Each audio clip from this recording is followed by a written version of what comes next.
हम आपको सबसे पहले बता दें, सीमावर्ती क्षेत्र है तो सवाल बिहार और उत्तर प्रदेश की सीमा से जुड़ा हुआ है।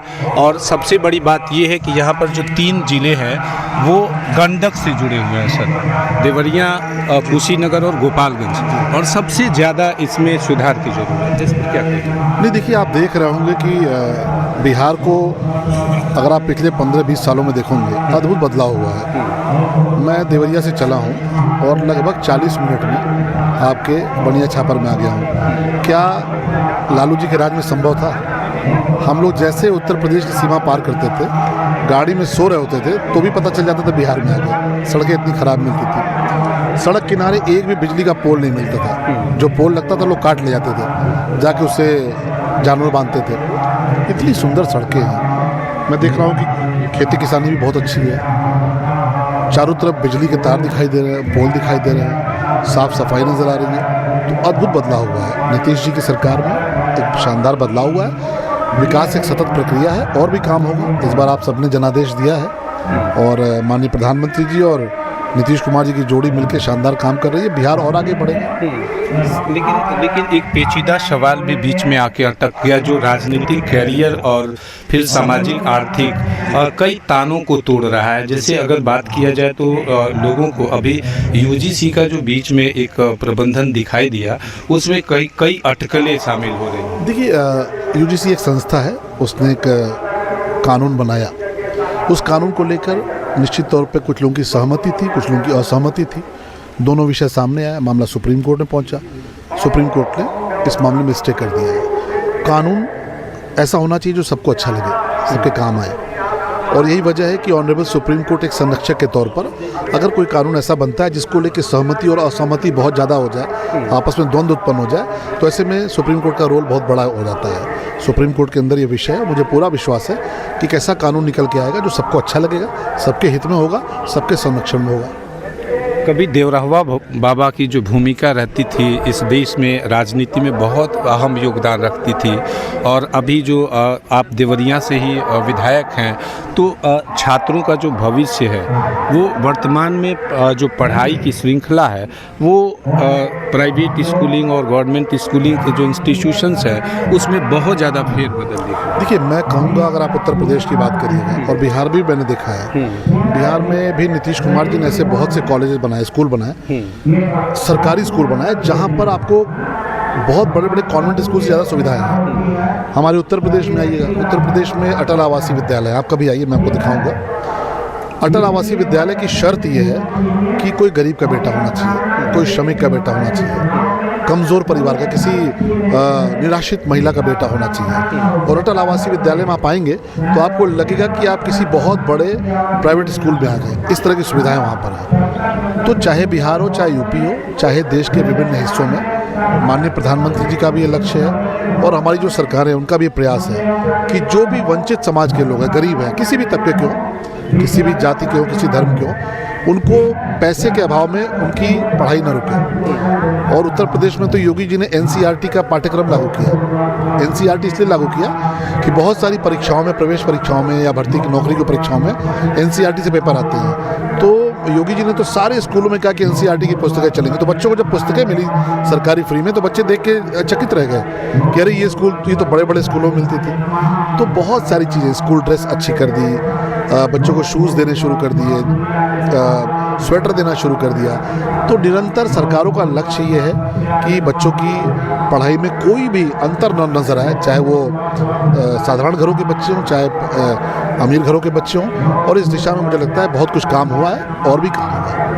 अभी वर्तमान में जब हम विद्यालयों की, आप चूँकि पत्रकार भी रहे हैं तो आपको मेरे से बहुत ज़्यादा समझ है। स्कूलिंग की जो प्रक्रिया है उसमें सरकारी स्कूलों में बच्चे क्यों कम जाना चाहते हैं आपके हिसाब से? नहीं, मुझे लगता है कि ये धारणा गलत है। आप अगर नंबर्स ऑफ स्टूडेंट्स देखेंगे, छात्र संख्या देखेंगे, तो छात्र संख्या बढ़ी है, इसमें कोई दो राय नहीं है। लेकिन अब जो कुछ बच्चे ऐसे हैं जिनको लगता है कि भाई प्राइवेट स्कूल में जाना चाहिए, तो प्राइवेट स्कूलों पर भी सरकार का पूरा नियंत्रण है। आप देखेंगे तो ऐसा नहीं है। पहले जिस प्रकार से आप देखेंगे उत्तर प्रदेश में 2017 के पहले प्राइवेट स्कूलों में जिस प्रकार से बेतहाशा फीस होती थी, बहुत सारी अभिभावकों से बहुत सारे पैसे लिए जाते थे, उन पर नियंत्रण लगा है और सरकार ने एक बेहतर सरकारी विकल्प भी उपलब्ध कराया है, जहां पर भोजन से लेके, पढ़ाई से लेके, स्कूल यूनिफॉर्म से लेके सब कुछ उपलब्ध है। इसके बावजूद अगर कोई बच्चा कॉन्वेंट में पढ़ना चाहता है तो उस पर भी सरकार की निगरानी है। आप देखिए ये जो EWS के तहत जो फॉर्म भरे जाते हैं, राइट टू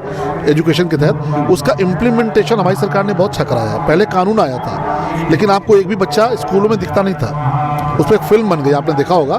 तो कांग्रेस की हुकूमत में आपको गरीब बच्चे बड़े प्राइवेट स्कूलों में पढ़ते मिलते नहीं थे, राइट टू एजुकेशन के तहत। लेकिन योगी जी की सरकार ने, चाहे नीतीश जी की सरकार ने, उसको इतना पारदर्शी किया है कि प्राइवेट स्कूलों को गरीब परिवार के बच्चों को प्रवेश देना ही पड़ता है और बहुत सारे बच्चे पढ़ रहे हैं। रोजगार को लेकर अभी बहुत समस्या है। अब देखिए, मैं आप ही से अगर कहूँ, क्या आप कल्पना कर सकते हैं कि आज के 10 साल पहले आप इस प्रकार की पत्रकारिता कर सकते थे? आप मुझे बताइए। पत्रकारिता पटना और आसपास कैद थी, लखनऊ और आसपास कैद थी, दिल्ली और आसपास कैद थी। आज बनिया छाप पर, जो पटना से 5 घंटे 5.5 घंटे की दूरी पर है और सुदूर इलाका है, वहाँ पर भी हमें 2 लोग काम करते हुए नजर आ रहे हैं। आप काम तो कर रहे हैं, अच्छे से कर रहे हैं। अभी और भी हमारे यूट्यूबर साथी आए थे जो इंटरव्यू लेके गए, तो बहुत सारे लोग ग्रामीण अंचलों में भी उनके सामने रोजगार के अवसर उत्पन्न हुए हैं, चाहे वो प्रधानमंत्री जी की लोन योजना हो, चाहे वो मुख्यमंत्री जी की लोन योजना हो। इतना सारा रोजगार का अवसर पैदा हुआ। डिजिटल इंडिया में बहुत सारे ऐप बना के, बहुत सारे एप्लीकेशंस के माध्यम से बहुत सारी योजनाएं। आप देखिए, बहुत सारे शहरों में लोग रेस्टोरेंट जाते ही नहीं है, मैसेज करते हैं और खाना घर पे आता है। तो प्राइवेट सेक्टर में बहुत सारे रोजगार के अवसर पैदा हुए हैं। जो MSME है, यानी मीडियम स्केल जो इंडस्ट्रीज़ हैं, उनमें खूब सारे रोजगार के अवसर पैदा हुए, क्योंकि MSME का प्रभाव बढ़ा है, उसका क्षेत्र बढ़ा है। जो भारत सरकार और जो राज्य सरकार है, उन्होंने ऐसे अवसर पैदा किए कि लोग इंडस्ट्री लगा रहे हैं गाँव-गाँव में, क्षेत्र में इंडस्ट्री। कोई राइस मिल खोल रहा है, कोई ऑयल मिल खोल रहा है, कोई मिल्क की डेयरी खोल रहा है, तो उससे सेल्फ एम्प्लॉयमेंट के बहुत सारे अवसर उत्पन्न हुए हैं। सरकारी नौकरियों की अगर बात करिएगा तो उत्तर प्रदेश में पिछले 9 सालों में लगभग 11 लाख सरकारी नौकरियां दी गई। ये रिकॉर्ड है, कभी हुआ नहीं ऐसा। 2017 के पहले आप कल्पना नहीं कर सकते थे कि इतनी नौकरियां दी गई हों, लेकिन 11 लाख नौकरियां दी गई और एक भी भर्ती पर सवाल नहीं पैदा हुआ। हमारे यहाँ गरीब के बच्चे SDM बने, गरीब के साधारण परिवारों के बच्चे दरोगा सिपाही बने, बहुत सी बेटियां कांस्टेबल बनी, दरोगा बनी। तो पारदर्शी व्यवस्था है, पारदर्शी तरीके से भर्तियां हो रही हैं। जो सरकारी नौकरियों में जाना चाहते हैं उनके लिए बहुत पारदर्शी व्यवस्था है, और जो प्राइवेट सेक्टर में काम करना चाहते हैं उनके लिए भी खूब सारी योजनाएं हैं कि अगर आप मेहनत करना चाहते हैं, ईमानदारी से काम करना चाहते हैं, तो आपको लोन भी उपलब्ध है और स्वरोजगार के अवसर भी आपके सामने उपलब्ध है। बिहार और उत्तर प्रदेश दोनों सांस्कृतिक तौर पर बहुत गहरा जुड़ाव रखते हैं और इसकी झलक बार बार देखने को मिलती है। क्या कुछ काफ़ी संभावना है आगे आने वाले समय में बिहार उत्तर प्रदेश? देखिए, हम लोग तो सच बताएं ना, तो कभी बहुत ये जो सरकारी सीमाएं बटी हैं उसको हम लोगों ने कहीं महसूस ही नहीं किया है। उत्तर प्रदेश के लोग बिहार में बहुत सहज महसूस करते हैं और बिहार के लोग उत्तर प्रदेश में बहुत सहज महसूस करते हैं। ये कितना आत्मीयता है, और रिश्ते भी ऐसे हैं, भावनात्मक रिश्ते भी हैं, वैवाहिक रिश्ते भी हैं। बहुत सारी रिश्तेदारियां, हम लोग का ममहर ननिहाल इधर होता है, यहाँ के लोगों का ममहर ननिहाल देवरिया में होता है, गोरखपुर कुशीनगर में होता है। तो दोनों राज्य बहुत समृद्ध हैं, क्योंकि लोगों में ऊर्जा बहुत है, लोगों में ईमानदारी बहुत है, लोगों में कर्मठता बहुत है। चाहे उत्तर प्रदेश और के लोग हों, चाहे बिहार के लोग हों, ईमानदारी से काम करते हैं, डट के मेहनत करते हैं, ऊर्जा बहुत है। और मैं तो कई बार दिल्ली और बम्बई जाता हूं तो लोगों से कहता हूं कि भाई ऐसा है कि आप बिहार की धरती हो चाहे उत्तर प्रदेश की धरती हो, वहाँ का बच्चा गरीब पृष्ठभूमि में पैदा तो जरूर होता है, लेकिन धक्के खाते हुए दिल्ली जाता है, प्रयागराज जाता है, बम्बई जाता है और लौटता है तो या तो उद्योगपति होकर लौटता है,